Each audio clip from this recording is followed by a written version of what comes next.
Hey guys, welcome back to Pristine's Reads. Today I'm going to be reviewing The Golden Braid by Melanie Dickerson, book number 6 in the Hagenheim series. Again, as of currently, I cannot review the series in order, as book number 2, 5, 7, 8, 9, and 10 are still being shipped to my house, and they won't be here till May, and I'm not sure I can wait that long. But anyways, I am wasting time. Let's get straight to the point. So, first, I'll give you the overall summary and plotline of this book. Again, this is the super spoiler review, so if you want no spoilers, please check out my no spoiler video. Okay, so our main character is a 19-year-old Rapunzel Scheinberg. Rapunzel loves to sing and paint, and she can throw a knife better than anybody she's ever met before. Rapunzel lives alone with her mother Gothel, who is a midwife in a small village called Ottofeldt. Gothel is way overtly protective of Rapunzel, tells her all men are not to be trusted, and tells Rapunzel that she's not to care about making friends or socializing with other people. And Rapunzel really wants to learn how to read, as that is one of the skills that she thinks she is lacking in, but her mother will not let her ask for reading lessons and forbids it. However, Rapunzel receives a marriage offer from a young man in the village, and Gothel totally freaks out and decides to move them to the great city of Hagenheim, where she thinks she can get lots more clients for her midwifery business. Along the way to Hagenheim, Rapunzel and Gothel get attacked by 2 robbers. Good thing, however, that a knight, Sir Jarek van Hollen, is passing by them on the road, and he happens to see them getting attacked and intervenes and saves them. One robber he killed, the other one escaped, and Sir Garrick earned a broken arm and leg in the process. Sir Garrick accompanies Rapunzel and Gothel to Hagenheim, as he works in Hagenheim City for the Duke of Fürstenberg. Once Rapunzel and Gothel are settled in, then Rapunzel decides to go and ask for reading lessons at the local monastery. However, the monk she asks tells her that he cannot teach her, as he has sworn a vow of chastity, and turns the teaching duties over to, surprise, Sir Garrick, who is recovering from his injuries at the monastery. Sir Garrick teaches Rapunzel how to read from the Bible, first teaching her the alphabet, and then slowly but surely Rapunzel is progressing on her learning journey of reading. Rapunzel and Sir Garrick have many discussions about what they are reading, and they slowly form a friendship, but anything beyond that is squashed as Rapunzel learns that Sir Garrick only wants to marry a wealthy heiress, as he has no titles or lands of his own, and Rapunzel is just a poor servant. Meanwhile, the robber Balthasar that escaped has found her and tries to attack Rapunzel again when she is walking back home from one of her monastery reading lessons. Sir Garrick intervenes again, saves her, and chases the robber off, as he couldn't quite chase him down and kill him because of his broken arm and leg.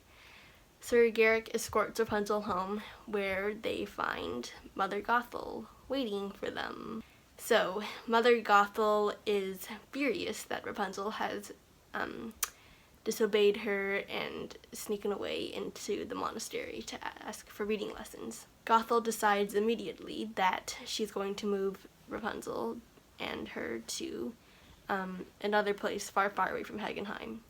Rapunzel does not want to leave Hagenheim, however, and finally has the will to stand up to her mother, and decides to, in the middle of the night, to sneak away to the castle and ask for a job as a maidservant, as Sir Garrick and another one of her friends have put in a recommendation for her.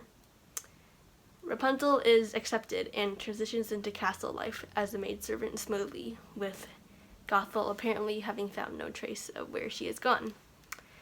While Rapunzel is working at the castle, the head mistress of the servants, Frau Adelheid, sees a scar on Rapunzel's hand that she has had for as long as she can remember. It's a long crescent-shaped scar that runs across from the base of her thumb to the base of her pinky finger. Frau Adelheid says that this scar matches the one that the Duke and Duchess's daughter Elizabeth had when she was just a toddler. Elizabeth was presumed drowned when she was 5 or 6 years old and was never heard from or seen of again, so everybody assumed that she died. But Frau Adelheid is convinced that Rapunzel is Elizabeth, as they've never found the body of the young girl.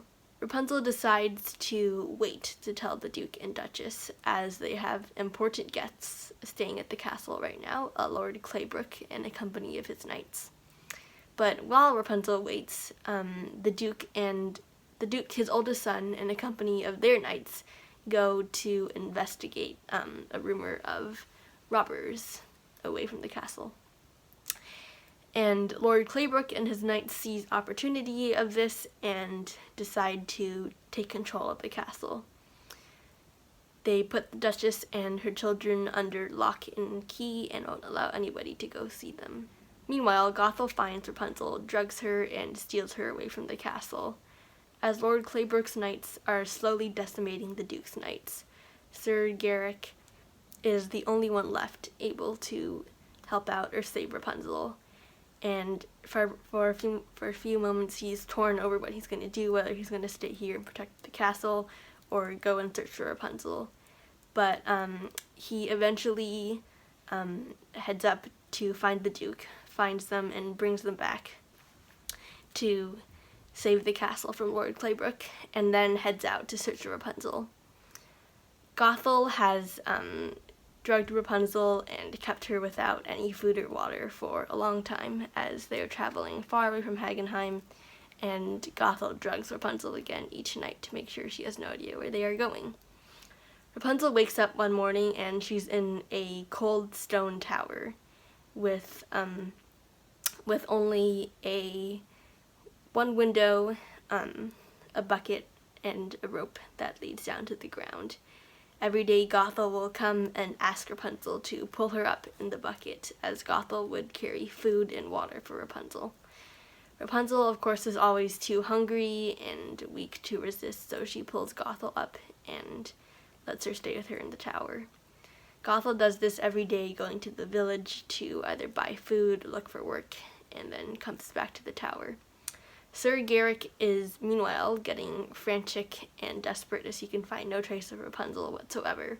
But eventually, as he is praying in the chapel, he receives a word from God, and God said to him, take the northern road toward Thornbeck, which is a city north of Hagenheim.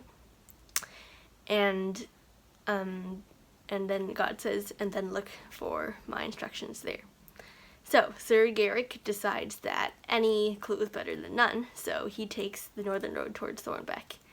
While on the road, he finds a scrap of paper by the wayside, and finds out that it is a scrap of paper from a book he had lent to Rapunzel while she was at the castle. Instantly thinking that Rapunzel must have torn off a piece of the book and dropped it on the side of the road, he is correct and follows his paper trail. But it only goes so far as the village where Gothel has been buying Rapunzel's food from. He finds out from the baker that there's supposed to be a woman ghost singing at this tower, as Rapunzel sings every night, but nobody can ever see her, apparently, from the ground. So Sir Garrick decides immediately that it must be Rapunzel and heads to the tower. Rapunzel is overjoyed to see him, and Sir Garrick helps her climb out of the tower, and when they start to ride away, however, back to Hagenheim, they encounter Mother Gothel. Sir Garrick easily subdues Mother Gothel, ties her up, and brings her back to the castle. When they arrive back at the castle, everything is under control.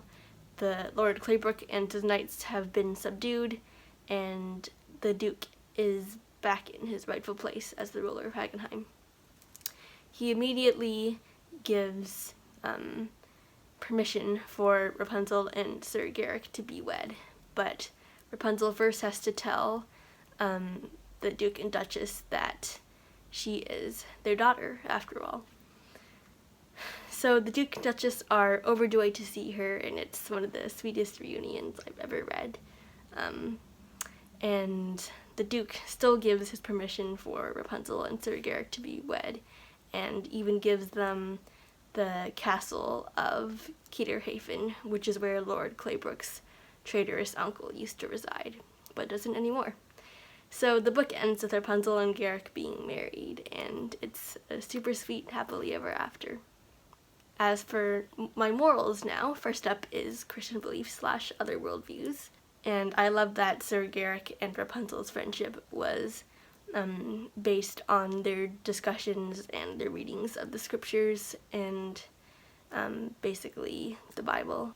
And I love the really good lessons and teachings put into this book.